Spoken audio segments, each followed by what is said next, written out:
Excusez.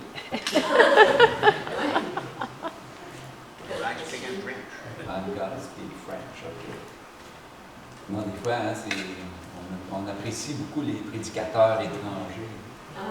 Il y avait un prédicateur québécois qui avait fait une joke, puis il a commencé à prêcher avec un accent anglais, en se disant, je vais être plus loin du Saint-Esprit si je parle avec un accent anglais, parce que là, je viens de l'extérieur. Il a demandé de traduire ma prédication en français, parce que je prêche en anglais seulement.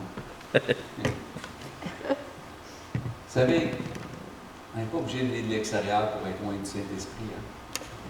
On n'est pas obligé de venir de France, de Chine, d'Afrique, ou de quoi que ce soit. Comme Benjamin disait, il faut être né d'en haut. Amen. C'est ce que ça fait. Amen. Amen? Amen. Êtes-vous né d'en haut? Oui. Levez la main? Oui? Parfait. Je viens à vous dire aujourd'hui, vous avez le Saint-Esprit, vous avez la parole de Dieu.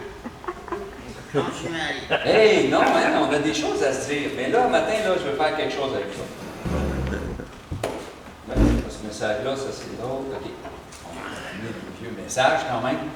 Non, c'est tout à fait un nouveau message. Je l'ai appelé Reset. En français, réinitialiser. J'ai cherché sur Internet. Je ne sais pas comment dire reset en français. Réinitialiser. Vous avez un ordinateur, comme d'habitude, ça ne fonctionne pas toujours bien. Là, ils disent, fais reset.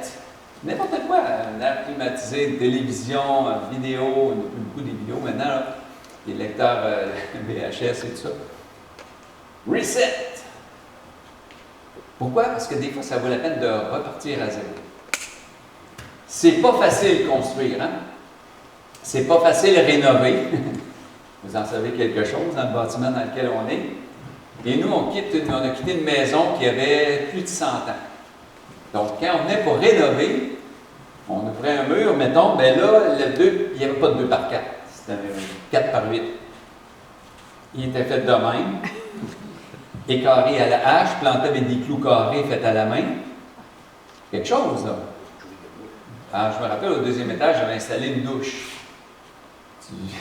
Là, je regarde dans le bas du mur. Bon, ben, parfait, il y a un bout de bois là, on va suivre. C'était un arbre. Mais regardez la courbe de l'arbre. Fait que nous, je voulais mettre la pomme douche qu'il y avait. J'étais clair à côté, là, ça marchait pas. Il a fallu faire de la sculpture. Ouais. On fait beaucoup de sculpture dans cette maison. Ça prend des chainsaws des fois, oui, c'est ça. Et puis, des fois aussi, le Seigneur nous dit de tout raser. Là, je ne parle pas de la bâtisse ici, attention. De tout raser dans votre vie, puis de réinitialiser, de recommencer. J'avais lu l'histoire de Francis Schaeffer. C'est un homme de Dieu qui a vécu quand même pas si loin que ça. Là. Il est décédé, je pense, ça fait une dizaine d'années ou une quinzaine d'années. Et puis, il était allé, c'est un Américain qui était appelé, après la Deuxième Guerre mondiale, à aller œuvrer en Europe pour aider les églises évangéliques là-bas à se remettre de la guerre et de toutes les épreuves. Ça a été extrêmement dur en Europe. La guerre, ça n'a pas été comme au Canada, puis même aux États-Unis, même si ça a coûté très cher et ça coûtait cher en vie humaine surtout. L'Église a beaucoup souffert. À cause aussi des faux enseignements qui sont venus par après, et ça a été très difficile. Il a aidé dans cette situation-là. Sauf que là, il venait de subir des stress extraordinaires à travers le monde. Hein, c'est une guerre mondiale. Et la personne qui était là, c'est Francis Schaeffer, a réalisé qu'il ne pouvait pas arriver avec ce qu'il avait déjà comme tradition, comme culture, comme enseignement. Et il s'est dit en lui-même, ou en tout cas l'esprit l'a convaincu de repartir tout à zéro dans sa vie spirituelle. Et là, je lisais ce que son épouse avait écrit de cette situation-là. Ça l'a inquiété. Parce que pendant des semaines, je pense que ça a duré presque 2 semaines. Je ne veux pas vous induire en erreur, il faudrait que je le relise, ça fait longtemps que j'ai lu ça. Il a dit pendant plusieurs jours, il ne voulait pas parler de la Bible, il ne voulait pas aller à l'église, il ne voulait pas rien faire d'autre que de réfléchir, prier et chercher qu'est-ce qui se passait dans sa vie. Qu'est-ce qui allait pas? En fait, il n'y a rien qui allait. Tout allait de travers. Il vivait en Suisse. C'est beau la Suisse, mais l'hiver, il y a de la neige, il y a des avalanches. Et ils vivaient dans une zone d'avalanche. Il y a même eu une période où leur maison a été complètement isolée du reste à cause d'une grosse avalanche. Les routes étaient bloquées. C'est quelque chose. Toutes sortes d'aventures qu'ils ont vécues. Et ce moment-là où il a fait une réinitialisation de sa vie spirituelle, là, il a tout repris à zéro. Et ça a donné le ministère qu'il a donné. Après, il a écrit des bouquins, il a donné des conférences, il a fondé des ministères avec son épouse. C'était vraiment une équipe. Et ce couple-là a béni l'Église en Europe, mais à travers le monde. Et même aujourd'hui, on relit ses bouquins. On lit encore ces bouquins en se disant que c'est encore d'actualité. C'est un homme et une femme de Dieu qui ont apporté quelque chose parce qu'ils ont accepté de faire tout reprendre à zéro. Puis de dire, OK, ce qu'on a déjà fait, c'était bon. Maintenant, est-ce qu'il faut tout continuer ou tout recommencer ou tout faire de façon différente? Ça vaut la peine d'y penser. Mais ce que je veux faire ce matin, c'est qu'on lise un passage dans Romains chapitre 12. On va lire ça ensemble. Romains, l'épître aux Romains. Même si on n'est pas romain, on va le lire pareil. Chapitre 12. Puis, on va peut-être lire tout le chapitre. Okay? Je dis souvent, il ne faut jamais prendre un texte hors de son contexte pour s'en faire un prétexte.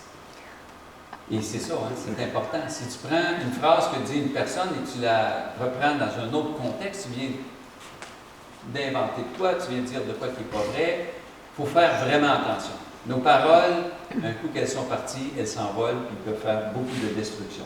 Mais ici, on a la parole de Dieu écrite dans son contexte. Paul parle, c'est l'apôtre Paul qui est l'auteur, il parle à l'Église qui est à Rome, une Église qu'il a contribué à fonder, une Église qui a été très puissante, dans le sens très nombreuse aussi, mais dans le sens spirituel, où c'est des hommes et des femmes qui sont venus d'autres églises. C'est des anciens d'autres églises qui sont venus à Rome pour ouvrir des églises. C'est assez spécial, parce que l'apôtre Paul n'avait jamais essayé ça avant. Il a été dirigé par l'Esprit, je suis certain. Puis ces gens-là se sont implantés, ont acheté des maisons, ont accueilli des gens dans leurs maisons. Quand on dit l'Église de Rome, à l'époque de Paul, l'Église évangélique, l'Église chrétienne, on ne disait pas évangélique dans ce temps-là, parce que c'était normal, mais cette Église-là, c'est plusieurs maisons. C'était des centaines de personnes dans plusieurs maisons. Et quand il adresse sa lettre à l'Église de Rome, c'est à plusieurs endroits qu'il devait la lire. Donc, Paul dit ici, « Je vous exhorte donc, frères, et il faudrait rajouter frères et sœurs, parce que le mot frère ici, c'est neutre, par les compassions de Dieu, à offrir vos corps comme un sacrifice vivant, saint, agréable à Dieu, ce qui sera de votre part un culte raisonnable. » Et il dit, et c'est là que je vais attirer votre attention, « Ne vous conformez pas au siècle présent. » Dans une autre version, ça dit « au monde actuel. » Est-ce qu'on se conforme? Est-ce qu'on fait comme dans le monde? Hein, le monde actuel, il faut s'en méfier, faites attention. Mais soyez transformés par le renouvellement de l'intelligence, afin que vous discerniez quelle est la volonté de Dieu, ce qui est bon, agréable et parfait. Bon, bien ça, c'est bon. C'est agréable, excellent. Est-ce qu'on peut avoir un bon médicament, mais il n'est pas agréable? Un mauvais goût.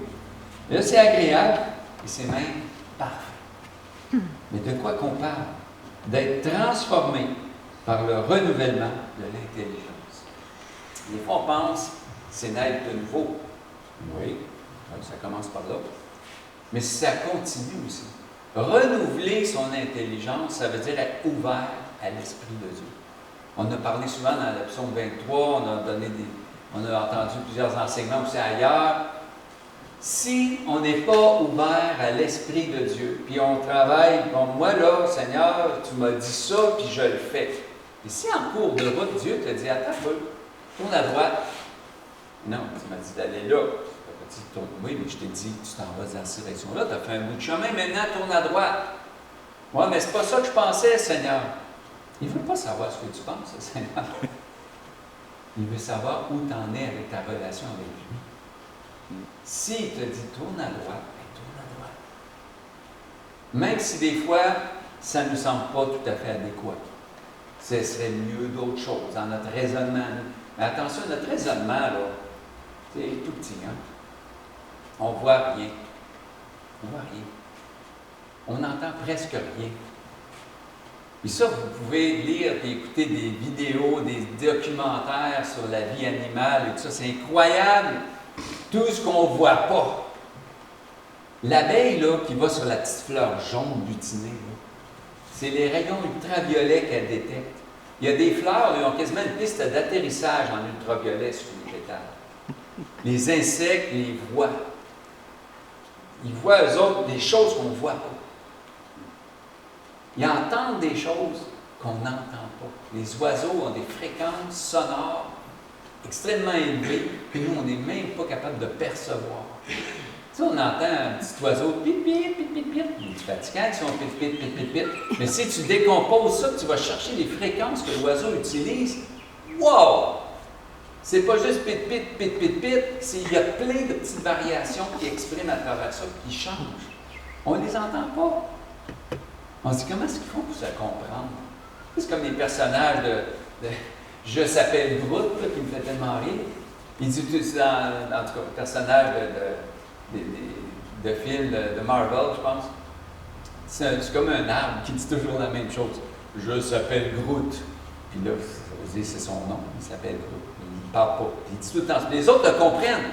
Ah non, non, je ne suis pas d'accord avec toi. Je s'appelle Groot. Ah, peut-être, ok, mais là, si tu le dis comme ça, ouais, ils comprennent ce qu'il dit. C'est ridicule, là, c'est idiot, mais c'est drôle. Mais ça me fait penser que dans le monde, il y a tellement de choses qu'on pense comprendre et qu'on ne comprend pas. Et Dieu veut nous dire une chose ici. On a besoin d'être renouvelé. Constamment. Chaque jour, tu dois être ouvert à l'Esprit de Dieu. C'est le secret pour être dirigé par l'Esprit de Dieu. Ça ne veut pas dire qu'à chaque jour, Dieu va te dire tourne à droite, tourne à gauche. Tu t'en vas avec tes idées, okay? Mais Dieu va les renouveler, tes idées. Il va t'en donner des nouvelles. Il va se révéler à toi. Je parlais de faire des choses dernièrement, et là, je veux qu'on s'interroge, qu'on cherche qu'est-ce que Dieu veut nous dire ici. Là? Est-ce qu'on est en train de continuer quelque chose, puis on ne le faisait pas comme il faut? Ou si on doit continuer quelque chose, puis changer certaines façons de faire, ou si on doit tout reprendre à zéro, puis se dire, OK, là, Seigneur, montre-nous, là, on part à zéro. On est prêt à raser la table. Je ne suis pas en train de dire qu'il veut faire ça, mais on est prêt. Soyez prêts. Ça peut coûter cher quand on dit ça. Seigneur, fais de moi ce que tu veux. Qu'est-ce que dit Jésus à l'homme riche, au jeune homme riche? Hein? Vends tout ce que tu as, puis suis-moi. Il donne tout ce que tu as. C'est plus difficile, ça. Suis-moi. Oh, voilà, c'est grand ce que tu me demandes là. J'ai fait tous les commandements, mais celui-là, je n'y avais pas pensé. Quelque chose. Seigneur, j'ai étudié, j'ai travaillé, j'ai acheté des choses, j'ai acquis des biens, j'ai de la famille, j'ai ci, j'ai une réputation et ça. Mais tout ça de côté et suis-moi. Puis on va aller où, Seigneur? Suis-moi. C'est quoi ça, suis-moi? Je ne sais pas, là, c'est l'inconnu, suis-moi. Suivre Jésus, c'est l'inconnu. C'est accepter l'inconnu. Même si on connaît Jésus, quand même, on sait qu'il est prêt à faire bien des choses. Ça continue au verset 3. Par la grâce qui m'a été donnée, je dis à chacun de vous de n'avoir pas de lui-même une trop haute opinion, mais de revêtir des sentiments modestes selon la mesure de foi que Dieu a départie à chacun. Là, j'ai l'ancienne version seconde. Je l'aime moins, mais quand même. Je l'aime. c'est de l'ancien français, hein. Ça date de 100 quelques années, 160 ans. Et c'est intéressant pareil parce que ça dit ici que c'est une grâce qui a été donnée à Paul et il dit de ne pas avoir de nous-mêmes une trop haute opinion. Et ça nous arrive. Hein? Moi, je connais ça. Hein? Moi, les plantes, là, les arbustes, les fleurs, je connais ça. Mais ça m'est déjà arrivé de me tromper aussi. Puis là, tu penses que c'est une plante qui est gentille et douce, puis elle est toxique. Puis là, tu es malade, ou tu as une irritation, ou tu veux conseiller quelque chose à quelqu'un, puis oups, là, tu t'es trompé. Ou tu dis, ça pousse bien dans cet endroit-là, puis il en meurt, la plante. Regarde, on doit avoir de nous-mêmes une opinion modeste. Puis ça ne veut pas dire s'abaisser tout le temps dans les autres. Il ne faut pas aller jusque-là quand même. Mais selon la mesure de foi que Dieu a départie à chacun. Ça veut dire que quand tu as la foi en Dieu, on l'a chanté tantôt, je sais qui je suis. Je suis enfant de Dieu. Est-ce que j'ai besoin de dire plus que ça? Oh, j'ai tel grand ministère, je me tape les bretelles, je cligne sur mon auréole. Hein? On est humble et on est fier de l'être des fois aussi. Hein? Il faut faire attention de ça. Là. On est des serviteurs de Dieu, on est des enfants de Dieu. Ça, être enfant de Dieu, c'est quelque chose, c'est grand, c'est merveilleux. Mais on est serviteurs de Dieu, ça veut dire qu'on est serviteurs de l'Église aussi. Serviteurs de nos frères et sœurs. Amen. Et c'est le même qu'on est bénis, frères et sœurs. Amen. Ainsi, nous qui sommes plusieurs, nous formons un seul corps en Christ et nous sommes tous membres les uns des autres. Ouh, ça c'est fort. Là, on arrive dans le gros du sujet. Les uns les autres. Puisque nous avons des dons différents selon la grâce qui nous a été accordée, que celui qui a le don de prophétie l'exerce selon l'analogie de la foi. Ça veut dire, tu as la foi pour quelque chose, prophétise selon cette foi. Ne dépasse pas ce que Dieu t'a donné. Ne va pas te lancer dans des grands ministères de prophétie si tu n'es pas prêt encore à ça. Il y a une progression. On en parlait hier justement. On disait un prophète, quelqu'un qui prophétise, peut se tromper. On est dans la nouvelle alliance. On peut se tromper quand on prophétise. Et il faut apprendre à prophétiser, il faut apprendre à être prophète, il faut apprendre à être apôtre, il faut apprendre à être pasteur docteur, il faut apprendre à être évangéliste. Est-ce que celui qui évangélise s'en va évangéliser dans les rues et à chaque fois c'est super bon, c'est super correct, la personne se convertit? Non. Les premiers temps d'un nouveau évangéliste, le monde se fait un petit peu arroser beaucoup. Hein? Il veut arroser la plante, bien il la noie. C'est ça, on est plein de zèle, on veut servir, puis des fois on en fait trop, ou on n'en fait pas assez, on doit s'ajuster. Et tous ces ministères-là, même si c'est un don donné par Dieu, un appel sur ta vie, ça doit s'apprendre. Et frères et sœurs, ça c'est notre rôle, d'écouter un frère, d'écouter une sœur, exercer son ministère, le mettre en pratique, puis pardonner les erreurs, puis être capable d'en parler après, puis de montrer qu'il y a moyen de s'améliorer encore. Ça, c'est apprendre ensemble, les uns les autres, parce qu'on est membres du même corps. Que celui qui a été appelé au ministère s'attache à son ministère. Là, ça veut dire servir, celui qui est appelé à servir. Il y a des gens qui ont un don pour servir. Je me rappelle, mon beau-frère, le frère de mon épouse, il avait vraiment un don, lui, pour... je suis arrivé chez eux à un moment donné, mon auto, la jauge, le gauge, la jauge d'huile, zéro, plus d'huile à moteur. Hein, qu'est-ce qui se passe? On met de l'huile à moteur, part le moteur, voyons, qu'est-ce qui se passe? Le moteur se chauffait tout de suite. Bien, croyez-moi pas, dans un stationnement de bloc appartement, il s'est couché à terre au mois de janvier, dans la neige, pour aller voir en dessous qu'est-ce qui se passait. On a essayé de trouver des solutions. Il n'y avait rien dans son écran. Il voulait nous aider. C'était un homme comme ça. Il donnait de lui-même. Il n'était pas parfait. Mais c'était vraiment un talent qu'il avait, un don. Ça rentre dans cette liste-là, je crois. Que celui qui enseigne s'attache à son enseignement. Enseigner ici, c'est un don aussi. Il y a des gens qui sont bons pour enseigner, puis il y en a qui sont bons pour le faire. Et souvent, ceux qui ne sont pas capables de le faire sont bons pour l'enseigner, par exemple. Hein? C'est vrai. Il y avait un prédicateur qui avait dit ça un jour. Hein? Si tu es capable de l'enseigner, c'est peut-être parce que tu n'es pas capable de le faire. Je ne sais pas trop. Des fois, c'est un peu ça aussi. On comprend le principe, mais on n'est pas capable de le faire nous-mêmes. Mais on est capable de l'expliquer. Mais le meilleur enseignant, c'est celui qui le fait devant l'autre et qui le fait avec l'autre pour le montrer, évidemment.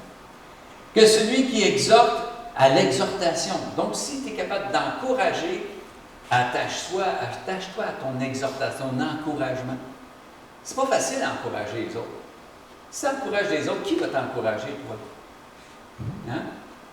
Si tu es le seul exhortateur de ton assemblée, tu vas peut-être avoir besoin de recharger tes batteries de temps en temps. Mais on a besoin du corps de Christ. Et le corps de Christ, ce n'est pas juste ici.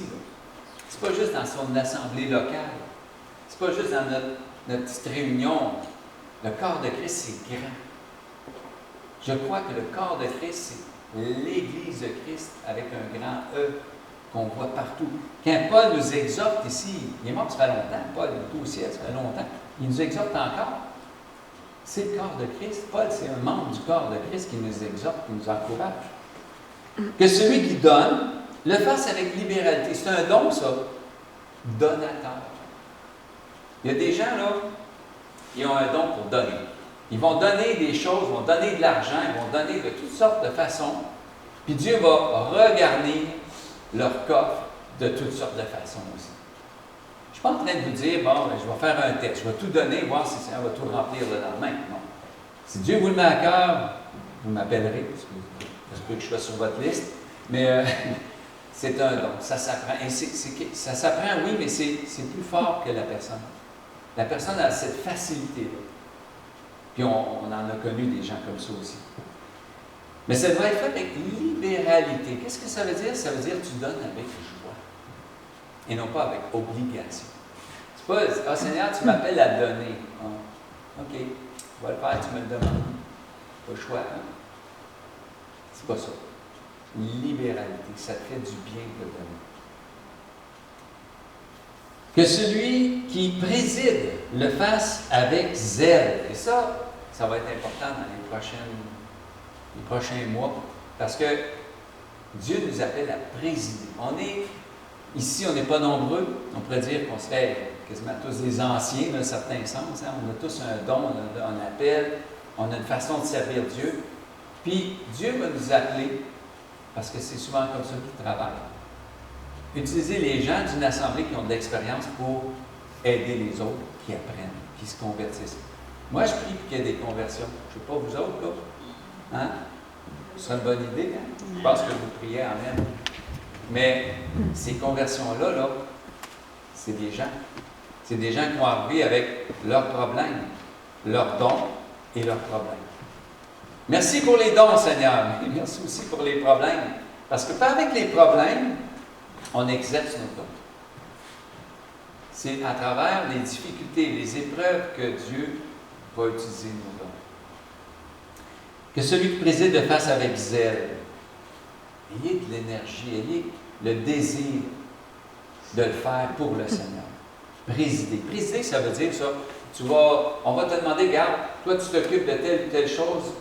Peux-tu aider un tel à l'apprendre, à le faire? Peut-être que la personne va l'essayer, va dire, oh non, moi je fais plus ça, c'est pas ma place. Correct. Mais au moins, tu as dirigé, tu as présidé. Présider, c'est ça. C'est d'être capable de guider une personne. Ce n'est pas nécessairement de tout montrer. Là, nous, on est là ce matin, vous m'écoutez, et vous parlez pas. Super. Hein? Mon épouse me regarde. Elle dit, ouais, attends un peu qu'on se parle tantôt. Non. On a besoin les uns des autres. Et là, dans ce sens-là, aujourd'hui, là, vous recevez, mais vous n'êtes pas capable. Hein? Je ne vous donne pas l'occasion de partager. Et je veux vous amener vers ça, là, de repenser l'Église, repenser la façon de faire. Pourquoi ce serait une personne qui enseigne tout le temps toutes les autres? C'est une bonne façon, je ne dis pas que c'est mauvais, mais on ne peut pas grandir comme ça. Amen. On ne peut pas grandir comme ça. Vous allez devenir comme moi. C'est pas ça qu'on veut. Hein? Non. Moi, je ne veux pas que vous soyez comme moi. Je veux que vous soyez comme Christ. Et c'est qui Christ? Il est en chacun de nous. C'est ça le corps de Christ. Quand on dit discerner, on a parlé à la Sainte-Seine la semaine passée. Discerner le corps de Christ, je vous regarde, c'est le corps de Christ. Si je me regarde comme étant le seul qui peut enseigner les autres, je perds, vous perdez, il n'y a personne qui gagne. Vous gagnez un petit gain en apprenant si ce que je dis est bon. Et si vous l'étudiez et vous jugez mon enseignement, peut-être vous allez trouver des erreurs. Peut-être vous allez dire, où est-ce qu'il va avec son affaire? Puis peut-être je suis carrément à côté de la traque, mais si vous écoutez seulement en vous disant, ah, c'est lui le pasteur, il y a l'enseignement, il y a l'Esprit de Dieu, il faut se taire, il faut écouter, il faut le mettre en pratique. Bien là, on tombe dans un autre groupe de personnes. Ça, c'est pas le corps de Christ. Je m'excuse, mais c'est pas ça le corps de Christ. On lit ici, ça dit que celui qui a un ministère s'attache à son ministère, que celui qui enseigne, enseigne, que celui qui encourage, encourage, que celui qui donne, celui qui préside de face avec zèle, celui qui a de la miséricorde, pratique avec la miséricorde, avec joie. Comment est-ce qu'on peut faire ça assis à écouter une personne, puis à la fin de la réunion, que le Seigneur te bénisse, passe une bonne semaine? Impossible. Impossible. On va se croiser dans la semaine. Ah, t'avais-tu besoin d'un coup de main? OK. Mais, pas plus que ça, là, tu sais, ça prend plus que ça. Si on continue à lire, ça dit que la charité soit sans hypocrisie. Ayez le mal en horreur. Attachez-vous fortement au bien. Par amour fraternel, soyez pleins d'affection les uns pour les autres. Par honneur, usez de prévenance réciproque. Hey, le un, les autres, et réciproque, ça n'arrête pas, là. Ayez du zèle et non de la paresse. Soyez fervents d'esprit, servez le Seigneur. Réjouissez-vous en espérance. Soyez patients dans l'affliction. Persévérez dans la prière. Il en manque des affaires, Paul. C'est beaucoup, ça. Moi, je trouve que c'est trop. J'arrêterai là, c'est assez. Hey, oh. Pourvoyez aux besoins des saints. Et qui est les saints? C'est nous autres. C'est pas juste le prédicateur ou sa famille. C'est chacun de nous pourvoyer aux besoins des saints. Exercer l'hospitalité. Accueillir du monde. Accueillir des gens, des frères, des sœurs. Non, j'en parle. Oui, je vais en parler. Quand j'ai commencé à prêcher, étant tout jeune, j'allais prêcher des fois dans des églises parce qu'on était aux études. Et puis, presque à chaque fois, on était invité à dîner après la réunion. Puis avec les années, ça s'est perdu, ça. J'étais invité à prêcher, puis je prêchais. Seigneur te bénisse, bye bye. OK. On allait au restaurant, ou des fois, à la longue, on finissait par nous apporter notre lunch. Mais l'hospitalité, ça a comme disparu. Je ne suis pas en train de juger personne, on n'a pas accueilli personne. On vient d'arriver quand même. Mais non, mais je ne suis pas en train de m'inviter. Là. Ce que je veux dire, c'est qu'en tant que personne, Dieu nous appelle à accueillir. Jésus, quand il est arrivé, petit bébé, là, à Nazareth, à Bethléem, il a-tu été accueilli? Il était dans le ventre de sa mère est enceinte. Rappelez-vous l'histoire? Pas de place, non, pas de place. Bon, on ne peut pas les juger, c'est la haute saison. Il n'y avait rien, c'était no vacancy partout. Personne n'a accueilli. Dans une étable, c'est des bergers qui sont allés le voir. Puis 1 an après ou plus, ça a été les mages. Pourquoi Jésus nous dit ça? Jésus a été accueilli souvent, puis a été rejeté souvent dans son ministère terrestre aussi. C'est très important. L'hospitalité. Bénissez ceux... Non, ça on va le passer. Non, je vais le lire. Bénissez ceux qui vous persécutent. Hey, c'était le gouvernement qui persécutait les chrétiens dans ce temps-là. Le gouvernement persécutait les chrétiens. C'est comme si le parti au pouvoir, aujourd'hui, au Québec, disait « Chrétiens, dehors de vos églises, en prison, c'est fini, vous prêchez plus, on ne veut plus rien savoir de vous autres. » Mais là, ça se dit ici bénissez, bénir, non, on va dire, ceux qui vous persécutent. Bénissez et ne maudissez pas. Il même dit. Réjouissez-vous avec ceux qui se réjouissent et pleurez avec ceux qui pleurent. C'est le fun de rire avec ceux qui rient, mais il faut pleurer aussi avec ceux qui pleurent. Parce qu'il faut partager leur fardeau. Ayez les mêmes sentiments les uns envers les autres. N'aspirez pas à ce qui est élevé, mais laissez-vous attirer par ce qui est humble. Hey Seigneur, je veux un grand ministère. Moi, là, je vais aller prêcher au bout du monde. C'est mon premier appel. C'est un faux numéro, je pense. Parce qu'on avait commencé à apprendre le mandarin chinois. Et je ne suis jamais allé en Chine. Ça fait 40 ans qu'on est chrétien. Puis l'appel remonte à cette date-là. C'est encore sur mon répondeur. C'est un faux numéro. Non. Dieu voulait que je reste à Jérusalem, au Québec, puis aller dans les petites assemblées, le servir là. Soyez attirés par ce qui est humble. Ne soyez pas sages, ne soyez point sages à vos propres yeux. Moi, mais si je suis sage, Seigneur, ce que je fais.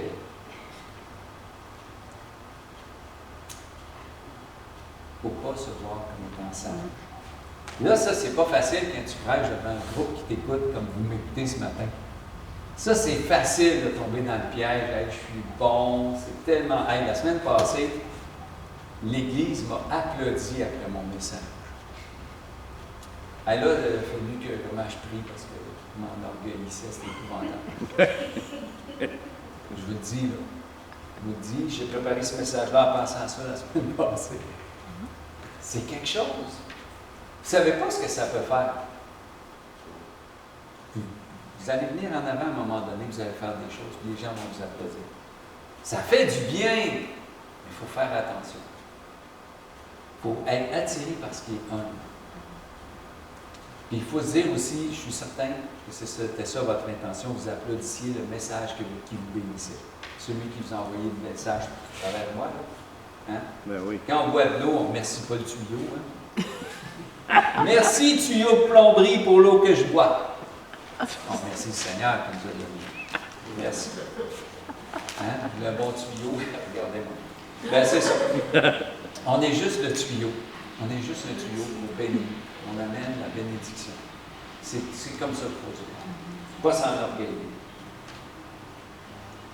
Ayez les mêmes sentiments les uns envers les autres. Ça, c'est pas facile. N'aspirez pas à ce qui est élevé. Avoir les mêmes sentiments les uns envers les autres, là, ça veut dire partager. On ne sera pas jamais pareil. On ne sera jamais exactement pareil les uns les autres. Et c'est parfait comme ça. C'est le même que Dieu veut l'univers au complet. Regardez les étoiles, juste les étoiles. Ils les reconnaissent par leur luminosité, les scientifiques. Aussi par leur position et tout ça. Mais ils sont toutes uniques. Paul en parlait même. Elles sont toutes différentes dans leur éclat. Il n'était pas scientifique, il n'était pas astronome, mais il savait. L'Esprit lui avait révélé. Ça se voit même, à l'œil nu, on dit, bon, il y en a un paquet qu'on ne voit presque pas, ils doivent être toutes pareilles. Non, elles sont toutes différentes. Des milliards d'étoiles. Ne rendez à personne le mal pour le mal. Recherchez ce qui est bien devant tous les hommes. S'il est possible, autant que cela dépend de vous, soyez en paix avec tous les hommes. On ne peut pas être en paix tout le temps, avec tout le monde. Mais autant que c'est possible, faites tout ce que vous pouvez. Ne vous vengez point vous-même, bien-aimés, mais laissez agir la colère, car il est écrit « À moi la vengeance, à moi la rétribution, dit le Seigneur. » Mais si ton ennemi a faim, donne-lui à manger. S'il a soif, donne-lui à boire. Car en agissant ainsi, ce sont des charbons ardents que tu amasseras sur sa tête. Ne te laisse pas vaincre par le mal, mais surmonte le mal par le bien. Amen. Amen. Et que c'est beau ce passage-là, je le relirai plusieurs fois, et ça serait juste différent et bénissant encore. Mais le point que je vais amener aujourd'hui, c'est que si on veut mettre en pratique tout ça, il faut qu'il y ait quelque chose qui change. Amen. Amen. Je pense que tout le monde est d'accord. Je ne suis pas en train de dire non plus qu'il y aura, je ne veux plus faire des des enseignements comme ça, ou enseigner, enregistrer sur Internet. Mais ça prend de quoi de plus. Pour arriver à avoir cette bénédiction-là, parce que c'est une grande bénédiction, et c'est même une ordonnance, on le voit ici, là. J'aimerais qu'on prie, qu'on cherche la face de Dieu, qu'on s'en parle ensemble. Des petits groupes, des groupes de prière. On a parlé à un partage qu'on a eu dernièrement autour d'une table. On peut appeler ça comme on veut, mais il y a différentes possibilités. Il y a des groupes d'études bibliques. Par exemple, il y a des façons de faire avec des bouquins. Je pense qu'il y en a qui avaient déjà suivi cette formation-là, qui avait été donnée par Pasteur François.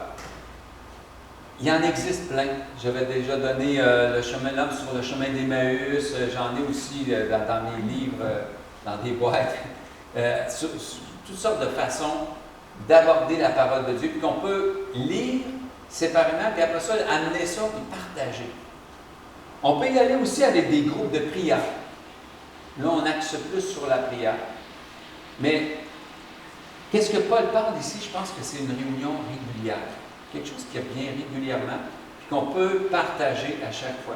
Il parle de louange, il parle de prière, il parle d'exhortation, il parle de partager. Puis il dit à d'autres endroits, dans 1 Corinthiens 14, ça dit que frères, donc frères et sœurs, lorsque vous vous réunissez, chacun de vous peut apporter un cantique. Chacun de vous, je pense que ça vous concerne aussi, on peut apporter un cantique. Pas juste notre frère et notre sœur, vous pouvez le faire. On peut apporter un enseignement, pas juste moi ou un autre enseignant. Une personne de l'Assemblée peut apporter un enseignement. Une révélation, Dieu vous parle à vous aussi, là. Ce n'est pas juste le prophète de l'Église qui reçoit des révélations. Dieu dit, il veut que tout le monde puisse recevoir de lui. Que celui qui a une langue, une interprétation, est-ce qu'on se sent libre de le faire? C'est plus difficile.